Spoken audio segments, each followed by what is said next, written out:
Hey, everybody, welcome back to another episode of Cash Flow Positive. I'm your host, Kenny Bedwell, and this is hands down one of my favorite topics to talk about amenities that change the game. I hope this is one of the most listened to episodes that I will do on this podcast show for, now in the future. I'm sure there'll be more listeners. But anyway, let's dive into it, okay? Because these are the things that change revenue and change how you make your money. So let's do it. So first off, I want you to remember these three key things about amenities. There are three types of amenities you need to remember. Number one, amenities that increase occupancy. Okay. We're going to talk about each one of these in a second. So bear with me as I go through the list. So number one, amenities that increase occupancy. Number two, amenities that increase your ADR. So what's ADR? Average daily rate. So basically amenities that literally make you more money in revenue on a daily basis, meaning you might charge, $100, but you added this amenity. Now you can charge $200 a night. And then finally, number three, amenities that improve the guest stay or the quality of the guest stay. I'll give you some examples and we'll talk about why those are equally as important and help provide a kickback when your reviews and ratings, okay, which help increase revenue. We're going to take a look at the data on every single one of these points and get you thinking in the right direction. Number one, the biggest misconception that people have with amenities is that all amenities will increase your revenue. That's not true, okay? I hear another argument out there that people say, well, on Airbnb, you just need to check all the boxes. Also not true.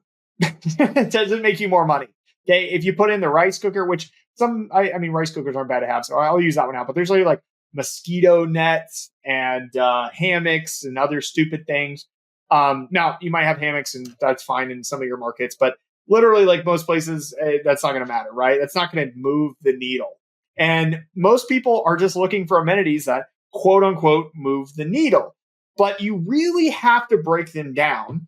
And you really need to think about these three categories of how does it increase occupancy, ADR, or the guest stay. Now, certain amenities can obviously improve all three of those things, but most are primarily focused in one of the three categories. And I'm going to give you some examples and talk about the data. So let's dive into it. So the first one, amenities that increase occupancy. So what is occupancy and how should we consider occupancy? So basically occupancy is the nights that people stay at a property in a given month, okay? Or nights booked, essentially. Now, occupancy is seasonal, meaning it's not guaranteed with short-term rentals every single month. It can vary in summer markets, water markets, beach markets, for example. Occupancy is very high in the summertime because there's a lot of demand, and it's low in the wintertime because there's not a lot of demand and it's cold and people don't go swimming in the water or want to be outside. So occupancy can vary. However, certain amenities that we can add to those properties can impact our occupancy and increase just essentially increase the occupancy in those given months. Like what? A hot tub is a really good example of a occupancy increasing amenity. What I mean by that, I bought a hot tub in a lake market in July. Okay. I put it up. I listed it. Now my property has a hot tub and I sat back and I waited for the bookings to come in. And guess what happened? Crickets. I was like, well, I got a hot tub. Nobody else has a hot tub. I'm in a lake market. Let's use common sense here. That should make me more money, right? Yeah, but who the heck wants to sit in 100-degree water or 104? Mine goes up to 104. I crank that sucker and I let people do it. I mean, yeah, if I like it, I know other people will. So 100-degree water, we'll say that for now, in the middle of July or August when it's like 90 degrees outside. Yes, it gets hot in New York, especially central New York. And so who wants to sit in that? Nobody wants to sit in that. And therefore, that's not why people are booking my place. But then all of a sudden, 4 weeks later, as we start to get into August and September, people start booking for the fall and they all start talking about the hot tub. Oh, we're so excited to use the hot tub. Oh, is the hot tub available? Oh, do you clean it? How often do you all these different questions about it? Oh, will it be ready for us?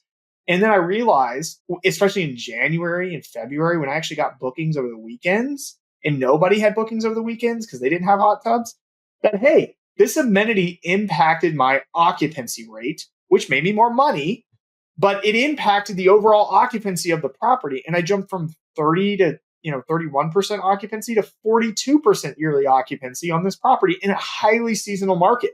And so the hot tub amenity, it's not necessarily how much more money did the hot tub make you, it's how did it impact my occupancy, which inevitably made me more money, right? But I didn't increase my ADRs because of the hot tub. It doesn't work like that. Yes, it's an amenity that can make you more money, but it doesn't increase your nightly rate. Okay, we'll hop to this one in a second and give some examples. It's an amenity that improves your occupancy, which inevitably impacts your revenue.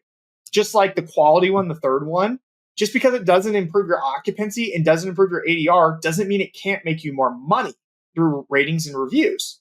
So not everything is about, I add this amenity, now I can charge more money. That's not how it works. Okay, so think about seasonal amenities that you can add to your property to improve occupancy. So when you're sitting down, what I'm trying to get here is when you're sitting down thinking about what can I add to my property to maybe compete better or stand out from the competition, or simply just to try to make more money in my market, think about each of these categories and list amenities under the categories you think they'll fall. And it's okay if they fall under multiple, but the reality is they'll usually have one particular category they fall under.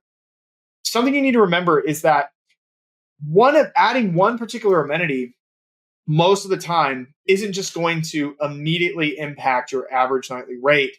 There's multiple factors that impact your average nightly rate, right? The cleanliness of the property, the way it looks, the feel, the number of beds, other amenities that are already in the house. It's not just one particular amenity. And it's really hard to isolate each amenity at a time and say, purely this is the reason why I'm making more money, unless you break it out over a span of time. And even then, it's kind of hard too.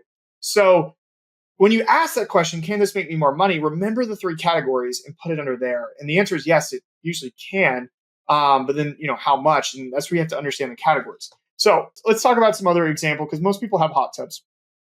Saunas. Okay, that's another one that's popular. Barrel saunas especially.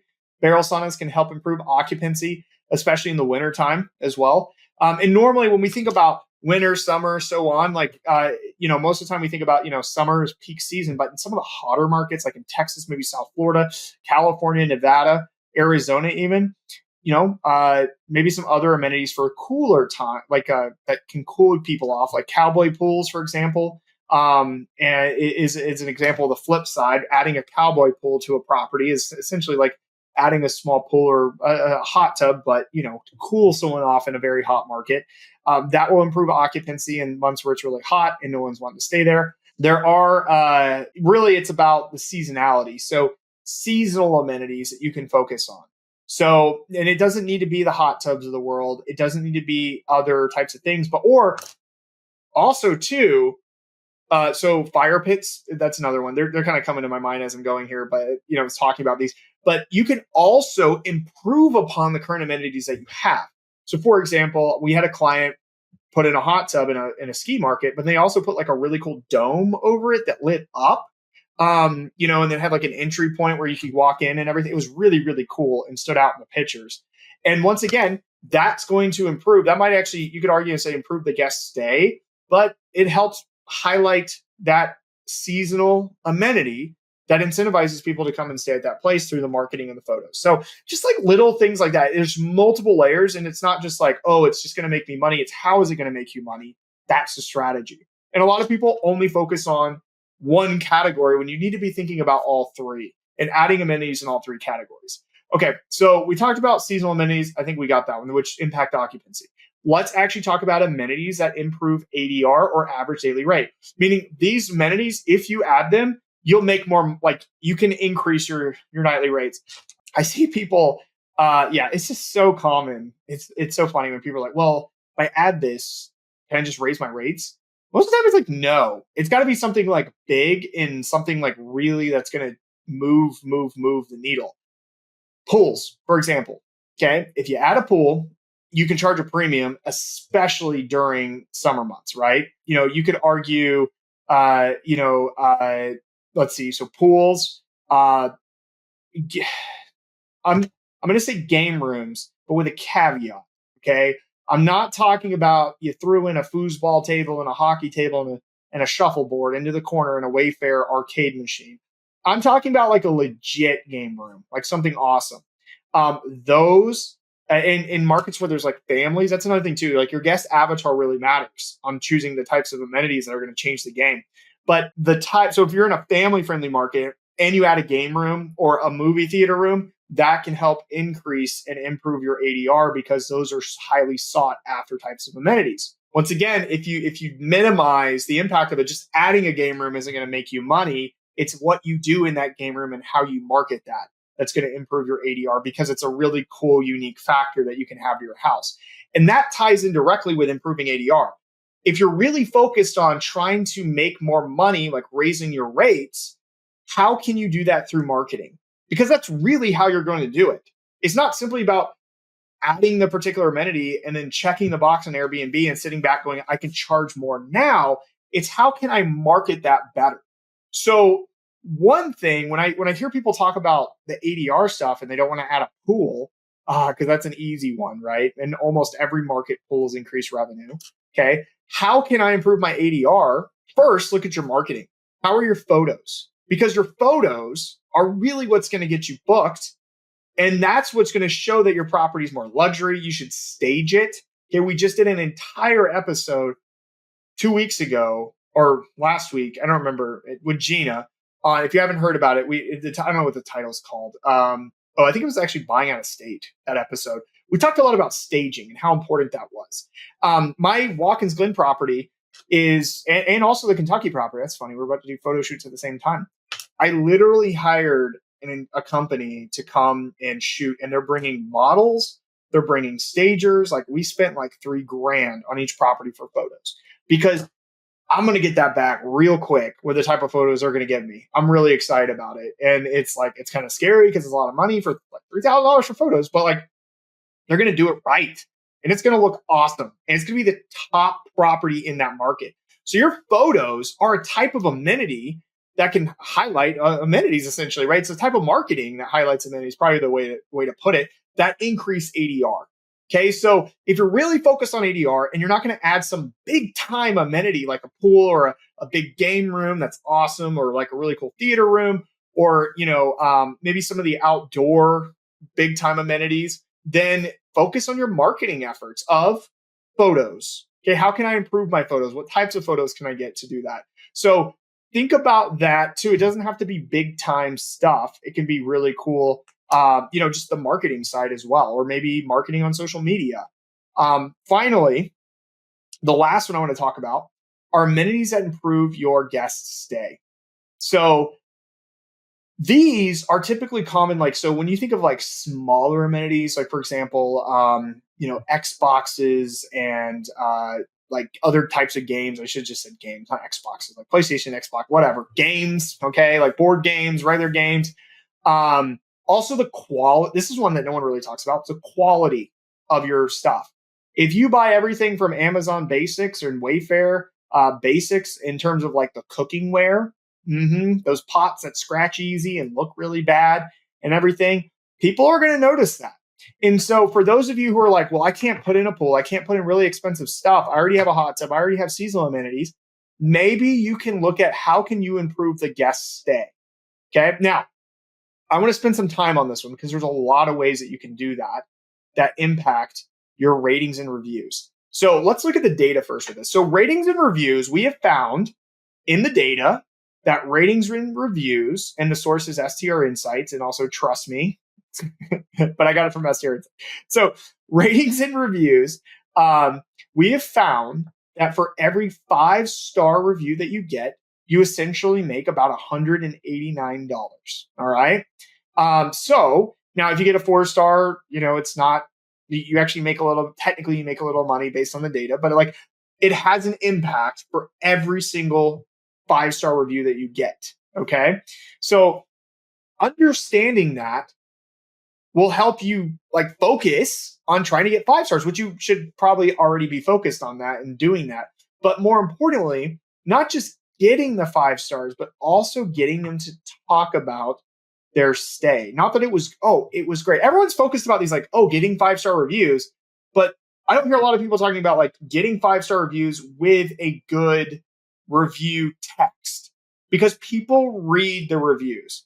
And think about it. If you've ever looked at reviews, like I do this for restaurants all the time, I get ticked. I'm like, they just leave like 5 stars and they don't say anything. I'm like, why was it 5 stars? Like what made it 5 stars? I need to know. What did you order from this restaurant that made it 5 stars? Or even a hotel. Like it's just like, oh, it's 5 stars. It's like why? Like what was good? Was it the room? Was it the bed? Was it the service? Like what was it? It's the same thing with short-term rentals. I go to book an Airbnb and I just see 5 star and it was like, it was fun. Or like responsive hosts. I'm like, everyone's responsive. Like you just have like lucked out or something. I don't know. Like it's almost like I don't trust a review that doesn't have some sort of like text to it, that like tells kind of a story, their actual experience of the property. And I think we should probably be encouraging our guests to leave reviews that say a little bit about like, hey, do you mind? I started doing that actually. I said, hey, do you mind leaving a review that tells me like, that says like 1 or 2 things you really enjoyed about the property, and that leads people to say more. You're also coaching them because people aren't review or critique experts. They don't know how to write crap. I don't even know how to write crap. I'm usually like, what would I say here? Like, it was great, But if someone's like, hey, can you leave a review, like 1 or 2 things that you specifically liked about the property? And you're like, yeah, sure. I liked that the hot tub could go up to 104. And I like that, we could sit in the grill. I could, flip 10 patties on it. So, like that specific kind of stuff, people are going to read and they're going to go, I want that too. And boom, all of a sudden, another booking, higher occupancy, not higher ADR, but just getting those bookings and being booked first is how improving that guest stay amenity can really help you. And it also, on the flip side, cuts down on complaints, right? So when you add quality things, now I'm not saying like you need to go overboard and buy the most expensive like cutting boards and I mentioned some kitchen things, but like it's linens and pillows and stuff. Like don't cheap out on everything, okay? If you're gonna cheap out on anything, cheap out on some of the decor crap. But your furnishings and the stuff that people are going to be using, middle to high grade stuff. One of my biggest complaints that I have when I go stay at places are pillows. I hate traveling without my pillow. It's so annoying because I have I bought a purple one. And I love it. It was like $200 pillow. I love it. It's like I pass out at night, but when I travel, I'm like restless and everything because the pillows suck. But I love going to places and the pillows are amazing. And I'm like, wow, like this was great. I had a great night's sleep. And so pillows now I don't put purple pillows in my places. I put nice pillows. And people talk about it in the reviews. They're like, it was great. We enjoyed the sleep or whatever, the kitchen, they had all the pots and pans and everything we needed. There are no complaints about that stuff. And those are the type of amenities that you can invest in that improve the guest stay and the quality of their stay, which leads to better reviews and more specific reviews about why your property is awesome, which will increase your revenue. So think about that. So let's summarize everything here and break it down. So if I'm sitting down and I'm looking at my property and I'm like, how can I increase revenue by adding amenities to my property? I need to break down the 3 amenity categories. I literally need to write them out. Increase amenities that increase occupancy, ADR, and improve the guest stay. Okay. You probably should list out what you currently have in each of those that fit.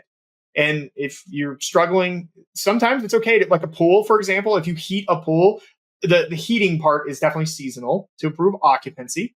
And then the ADR part is actually the pool itself. And the pool can improve a guest stay as well, you could argue, and that's fine. There's it's kind of subjective here, but be honest. Because some amenities will fit in all 3 and some might fit in 2 and most will fit in 1 category. List them all out. And you'll notice some side or one of the categories you're probably weaker in than others. And that's probably where you should focus. Okay. And if you can't come up with ideas, go look at other Airbnbs in the area. Go look at other markets that are similar. If you're in a beach market, go look at it.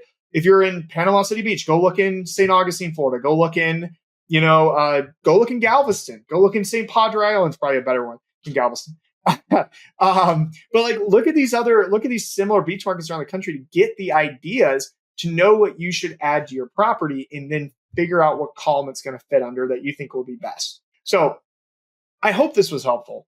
It should be helpful. It really should. This is how you do it, guys. On the next episode of Cash Flow Positive, I'm going to bring in a guest. He's a co-host. He's got properties all over the place. And we're going to talk about this a little bit more, the seasonal amenities and adding certain things and his experience with it and how we market that. He's a really good marketer as well. That's actually his profession is marketing. So Anyway, I hope you enjoyed this episode. This was the nuts and bolts of the types of amenities you should be adding to your property that are going to change the game and help you out. And I will see you on the next episode.